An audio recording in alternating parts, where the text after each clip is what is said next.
আসসালামু আলাইকুম। আরেকটি খবর নিয়ে দর্শক কিছু কথা বলতে চাই, যদিও জানি এই কথা বলাটা একেবারেই বৃথা। কোন কথা সেটাই বলছি।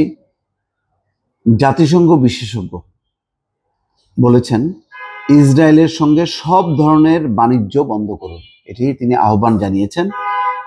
ইসরায়েলিদের যেই নৃশংসতা এখন চলছে গাজা ভূখণ্ডে, ক্ষুধার্ত নিরীহ গাজাবাসী প্রতিদিন তারা মারছে শতাধিক, আজকেও 100-র উপরে তারা হত্যা করেছে। এবং কিভাবে করেছে? ত্রাণ কেন্দ্রে মৃত্যুর ফাঁদে পা দিয়েছে। ক্ষুধার্ত মানুষ হুমড়ি খেয়ে পড়ছে ত্রাণ কেন্দ্রে, আর তখনই তারা গুলি করে করে মারছে।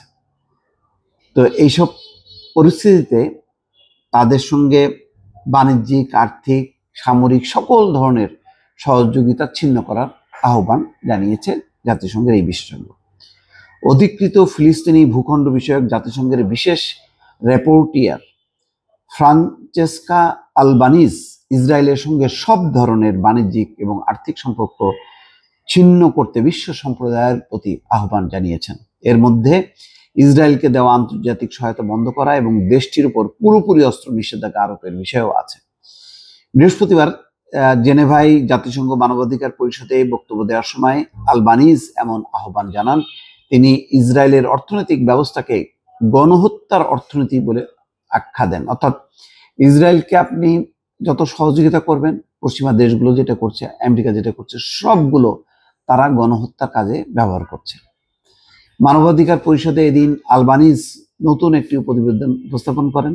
সেখানে ফিলিস্তিনিদের উপর ইসরায়েলি দমন পীড়ন এবং সহিংসতায় সহায়তাকারী বেশ কিছু প্রতিষ্ঠানের নাম উল্লেখ করা হয়, তার মধ্যে মাইক্রোসফটও আছে। ফ্রান্সেস্কা আলবানিজ বলেন, অধিকৃত ফিলিস্তিনি ভূখণ্ডের অবস্থা ভয়াবহ। ইসরায়েল আধুনিক ইতিহাসের অন্যতম নিষ্ঠুর গণহত্যার জন্য দায়ী, যারা পাখির মতো মানুষ মেরে হাসাহাসি করে, নিজেরা উল্লাস করে। 2023 সালে 7 অক্টোবর থেকে গাজায় ইসরায়েলি হামলা চলছে। জাতিসংঘের হিসাব অনুযায়ী গাজা যুদ্ধ শুরু করার পর থেকে ইসরায়েলি হামলায় এই উপত্যকায় 57,000 ফিলিস্তিনি নিহত হয়েছেন। কয়েক লাখ মানুষ একাধিকবার বাস্তুচ্যুত হয়েছেন। বিভিন্ন শহর এবং গ্রাম মাটির সঙ্গে মিশে গেছে। হাসপাতাল এবং স্কুলগুলো হামলার লক্ষ্যবস্তু হয়েছে। অবরুদ্ধ এবং বোমা হামলায় ধ্বংসস্তূপে পরিণত হওয়া গাজা উপত্যকার 85% এলাকায় এখন ইসরায়েলের সামরিক বাহিনীর নিয়ন্ত্রণে। 85%। আর থাকে কি? আলবানিজের উপস্থাপন করা প্রতিবেদনটির শিরোনাম দেওয়া হয়েছে from economy of occupation to economy and genocide, দখলদারির অর্থনীতির থেকে গণহত্যার অর্থনীতি। কিভাবে বড় কর্পোরেট প্রতিষ্ঠানগুলো ইসরায়েলি দখলদারি এবং পরিবেশ গঠনের পরিকল্পনাকে টিকিয়ে রেখেছে, তাই এই প্রতিবেদনে বিস্তারিত উল্লেখ করা হয়েছে। এই যে আমি প্রথমে বললাম, সব এই ইতিহাসগুলো বা তার অভিজ্ঞতাগুলো, রিপোর্ট সব বুঝলো, কিন্তু বেড়ালের গলায় ঘন্টা বাঁধবে কে? অর্থাৎ এই যে বন্ধ করা হবে, সম্পর্ক ছিন্ন করা হবে, কোনো ধরনের আর্থিক কিছুই না, তো আজকেই পশ্চিমা দেশগুলোও দরকার নেই। শুধুমাত্র মার্কিন যুক্তরাষ্ট্র বলুক যে ইসরায়েলের সাথে আমাদের কোনো সম্পর্ক নেই। সম্পর্ক বিচ্ছিন্ন ছাড়াও শুধু বলুক যে কাল থেকে কোনো সামরিক অর্থনৈতিক সহায়তা বন্ধ, এবং 24 ঘন্টা নোটিশ দিক, 12 ঘন্টার মধ্যে ইসরায়েল হাত গোটায় সেখান থেকে পালাবে।